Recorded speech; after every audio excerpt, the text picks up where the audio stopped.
नमस्कार, आपके साथ मैं हूं सुमेरा खान।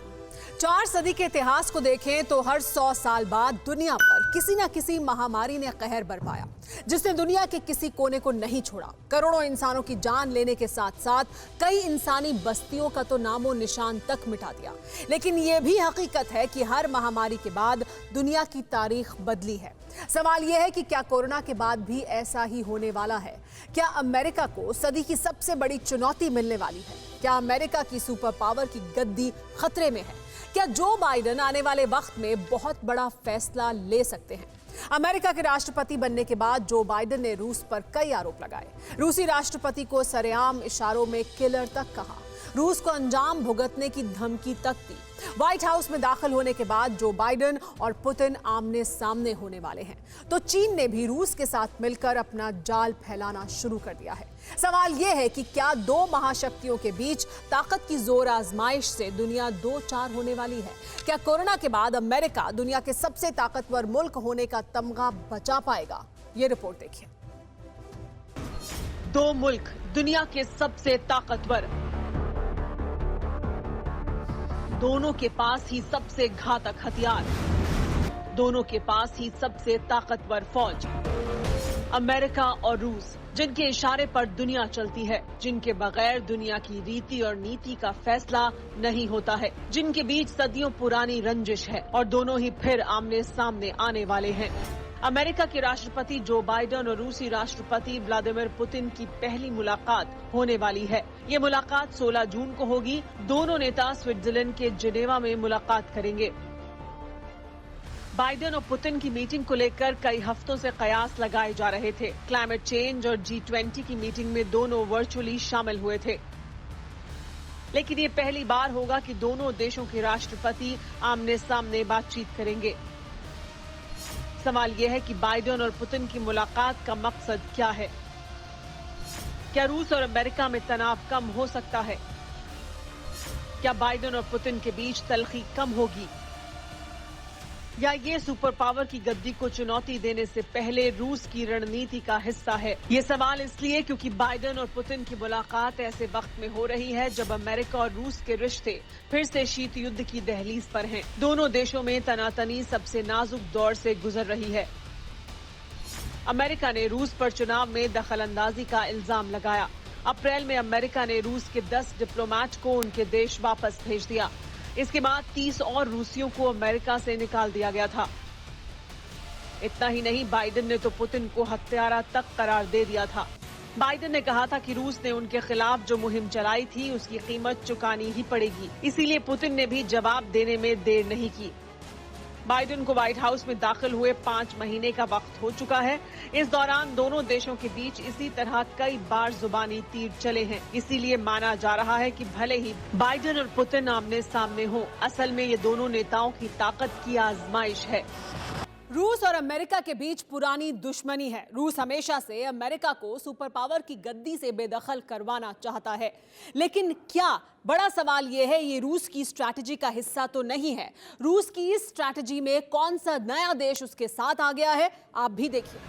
शी जिनपिंग, जिन्हें अब दुनिया वायरस विलन के नाम से जानती है, कोरोना के कोहराम के बाद से ही चीन की दुश्मनों की लिस्ट कई गुना लंबी हो चुकी है। अमेरिका समेत तमाम मुल्कों की चीन के लिए जितनी नफरत बढ़ी, मॉस्को से रूस की दूरी उतनी ही कम हुई। पुतिन खुलकर जिनपिंग के साथ हैं। 16 जुलाई को पुतिन और जिनपिंग की मुलाकात होनी है। मुलाकात में रूस और चीन के बीच नए समझौते हो सकते हैं।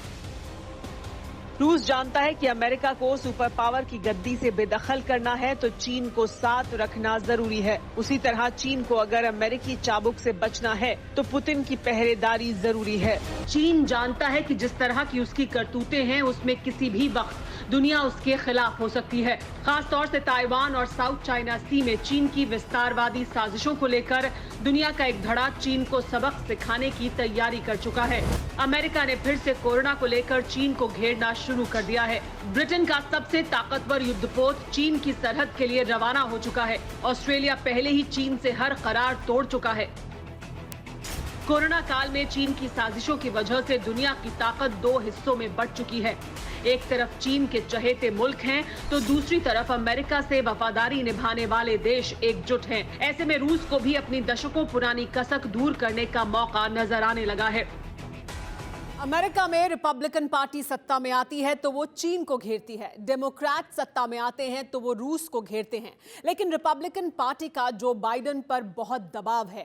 रिपब्लिकन पार्टी का ये कहना है कि जो बाइडेन ट्रंप से कमजोर हैं। ट्रंप ज्यादा ताकतवर और सख्त रुख वाले राष्ट्रपति थे, इसीलिए आने वाले दिनों में जो बाइडेन का और सख्त रुख देखने को मिल सकता है। अमेरिका के परेशान होने की एक वजह यह है कि तेल समृद्ध पश्चिम एशिया में रूस का दखल बहुत तेजी से बढ़ रहा है। रूस की सीरिया में मौजूदगी और ईरान इराक से दोस्ती अमेरिका को नागवार गुजरती है, लेकिन रूस को इससे कोई फर्क नहीं पड़ता, क्योंकि रूस ने कई देशों को अपने पाले में कर लिया है। मौजूदा वक्त में रूस के पास चीन, तुर्की, ईरान, पाकिस्तान, नॉर्थ कोरिया जैसे मुल्क हैं। वहीं Britain, Japan, Germany, France, Italy, Israel, Australia America के सपोर्ट में हैं।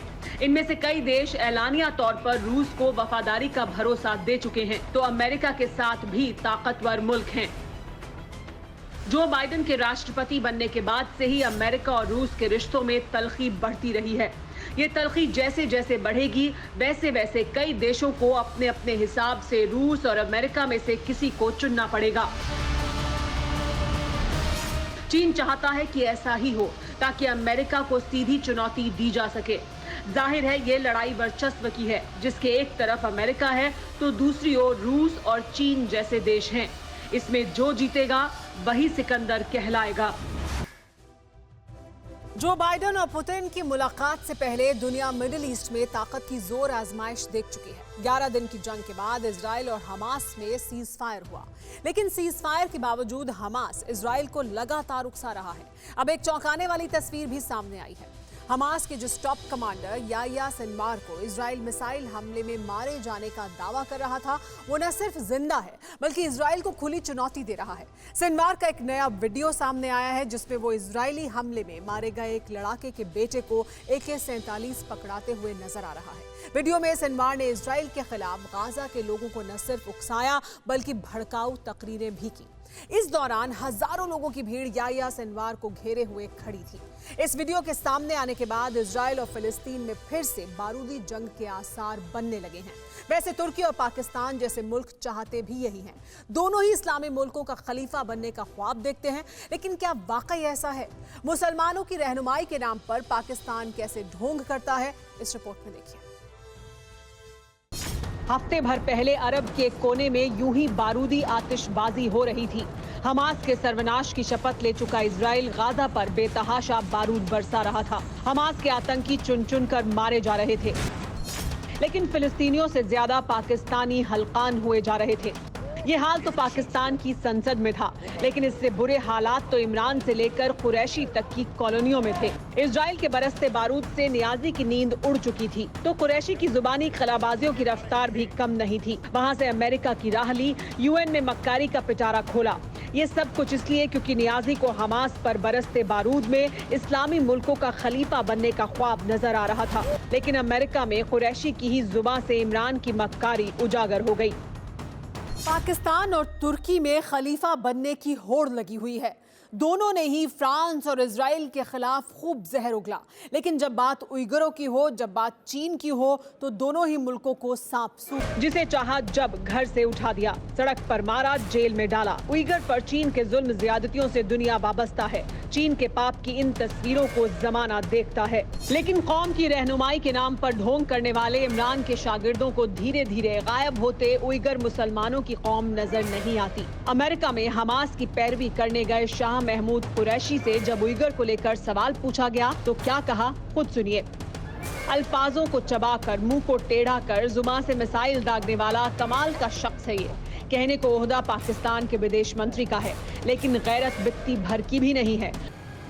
बात उइगरों की हो रही थी, लेकिन कुरैशी कश्मीर के नाम पर घड़ियाली आंसू बहाने लगे। वैसे पाकिस्तानियों को मक्कारी का ये हुनर जिन्ना से विरासत में मिला है, क्योंकि इस्लामाबाद की गद्दी पर जो भी बैठता है उसे चीन माई बाप नजर आने लगता है। इसीलिए कुरैशी ही नहीं, जिनपिंग के फरमान की नाफरमानी करने की औकात इमरान खान से लेकर बाजवा तक की नहीं है।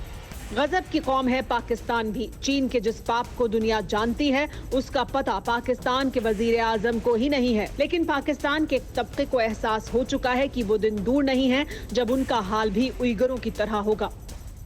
जिस पाकिस्तान का चूल्हा चीन से मिलने वाली खैरात से चलता हो, उस मुल्क के हुक्मरानों को उइगरों पर चीन के पाप नजर आएंगे भी कैसे। इसलिए यकीन मान लीजिए कि दुनिया भर के मुसलमानों के नाम पर, घड़ियाली आंसू बहाने के नाम पर पाकिस्तान और तुर्की सिर्फ ढोंग करते हैं। ना तो इमरान और ना ही एर्दोआन, दोनों में किसी को भी मुसलमानों की रहनुमाई से कोई वास्ता है। 8 साल पहले 2013 में पाकिस्तान में चीन ने एंट्री की और 8 साल में ही पाकिस्तान चीन की गुलामी की दहलीज तक पहुंच चुका है। आज हालात यह है कि चीन के बगैर पाकिस्तान का वजूद सिर्फ नाम का है। यही हालात हमारे एक और पड़ोसी के हो सकते हैं। श्रीलंका के बंदरगाह पर कब्जा जमाने के बाद चीन कोलंबो के नजदीक एक पूरा शहर बसाने वाला है। सवाल यह है कि क्या श्रीलंका एक और पाकिस्तान बनने वाला है? चीन की सनसनीखेज साजिश का खुलासा करती ये रिपोर्ट देखिए। ऊंची ऊंची इमारतें होंगी, चौड़ी और चमकती सड़कें होंगी, सबको नौकरी मिलेगी, कोई भूखा नहीं रहेगा। जिनपिंग ने इसी तरह के ख्वाब दिखाए और श्रीलंका ने चीन की गुलामी पर दस्तखत कर दिए। पाकिस्तान के बाद हमारे एक और पड़ोस में चीनी साजिशों का सिरा पहुंच चुका है। श्रीलंका में चीन ने एक पूरा शहर बसाने की तैयारी कर ली है। माओ के वारिसों ने हमारी साउथ वाली सरहद के किनारों पर साजिशों का मंसूबा कैसे तैयार कर लिया है, इसे समझिए। श्रीलंका में चीन स्पेशल इकोनॉमिक जोन तैयार कर रहा है। श्रीलंका की राजधानी के करीब चीन पोर्ट सिटी बसा रहा है। ये शहर कोलंबो के करीब 269 हेक्टेयर इलाके में बनाया जाएगा। चीन इस पर $15 बिलियन खर्च करेगा। इस स्पेशल इकोनॉमिक जोन में श्रीलंका रुपए की बजाय चीन की करेंसी युआन चलेगी। इतना ही नहीं, खबर तो ये भी है कि इस शहर के लिए चीन अलग से पासपोर्ट जारी करेगा। यानी इस शहर में श्रीलंका के लोगों की जगह चीनी मजदूर काम करेंगे। ठीक उसी तरह जिस तरह हम्बनटोटा पोर्ट पर चीन मालिक है। श्रीलंका किराएदार श्रीलंका के हम्बनटोटा बंदरगाह पर चीन पहले ही कब्जा जमा चुका है। अब धीरे धीरे कोलंबो को भी निगलने वाला है। चीन की संगत में माओ के वारिसों की मती कैसे मारी गई, इसे इस बात से समझा जा सकता है कि 20 मई को सरकार ने इस पोर्ट सिटी को बनाने के लिए संसद में बिल पेश किया। सुप्रीम कोर्ट में 24 याचिकाओं के जरिए इसे चुनौती दी गई। सुप्रीम कोर्ट ने रायशुमारी और बिल में संशोधन का सुझाव दिया। सरकार ने मामूली फेरबदल कर बिल वापस करवा दिया। बिल के पक्ष में 149 और विरोध में 58 वोट पड़े। इसके अगले ही दिन श्रीलंका ने चीन को अपनी जमीन का मालिक बनाने वाले दस्तावेज पर दस्तखत कर दिए।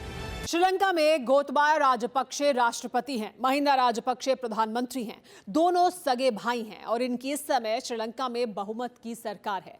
लेकिन ये सरकार दरअसल चीन की पिछलग्गू है और इसी का फायदा उठाकर चीन ने फौरन ही श्रीलंका में जमीन पर अपना कब्जा जमाने की कोशिश की है। बड़ा सवाल लेकिन यह है कि चीन का श्रीलंका में इस तरह से जमीन कब्जाने के पीछे दरअसल मकसद क्या है? मकसद वही है, ड्रैगन की कब्जाखोर नीति। जिस तरह चीन ने सीपैक के बहाने जिन्ना के मुल्क को अपना गुलाम बनाया, उसी तरह अपनी तिजोरी के दम पर श्रीलंका को फांसने का पूरा प्लान तैयार कर लिया है। श्रीलंका ही नहीं, चीन हमारे कई पड़ोसियों की जमीन पर इसी तरह कब्जा जमा चुका है। चीन म्यांमार को जाल में फंसाने की कोशिशों में है, तो श्रीलंका के हम्बनटोटा बंदरगाह समेत राजधानी कोलंबो में कब्जा जमा चुका है, जिसकी दूरी कन्याकुमारी से सिर्फ 300 किलोमीटर है। तो मालदीव में आर्टिफिशियल द्वीपों को मिट्टी से भरकर अपना बेस बना रहा है, जो हमारी सरहद से महज 600 किलोमीटर के फासले पर हैं। यानी 20 मिनट में कोई भी मिसाइल पहुंच सकती है। चीन के फाइटर जेट को भी 20 से 25 मिनट ही लगेंगे। पाकिस्तान का गवादर पोर्ट पहले से ही चीन के कब्जे में है। हिंद महासागर में हमारे जवानों की मुस्तैदी के बाद चीनियों को फटकने का मौका नहीं मिल रहा है। इसीलिए जिनपिंग के शागिर्द जिन्ना के मुल्क के बेगैरत हुक्मरानों के साथ मिलकर अरब सागर से लेकर मिडिल ईस्ट तक जंगी मंसूबों को अंजाम देने की कोशिश कर रहे हैं। साल 2000 से लेकर 2018 के बीच दुनिया भर में चीन की उधारी 500 अरब डॉलर से बढ़कर 5 ट्रिलियन डॉलर हो गई है। आज के हिसाब से 5 ट्रिलियन डॉलर करीब 375 लाख करोड़ रुपए होते हैं। यूं समझिए कि दुनिया भर की जीडीपी के 6% के बराबर कर्ज चीन ने दूसरे देशों को दिया है। ये देश अगर कर्ज नहीं लौटा पाते हैं तो उन्हें चीन की गुलामी करनी पड़ेगी। पाकिस्तान और श्रीलंका यही कर रहे हैं। सवाल यह है कि ड्रैगन का जबड़ा कितनों की जमीन निकलेगा, जवाब वक्त बताएगा। परवादेश की में फिलहाल इतना ही। अब मुझे दीजिए इजाजत। नमस्कार। फिक्र आपकी, सोमवार से शुक्रवार रात 9 बजे सिर्फ TV9 भारतवर्ष पर।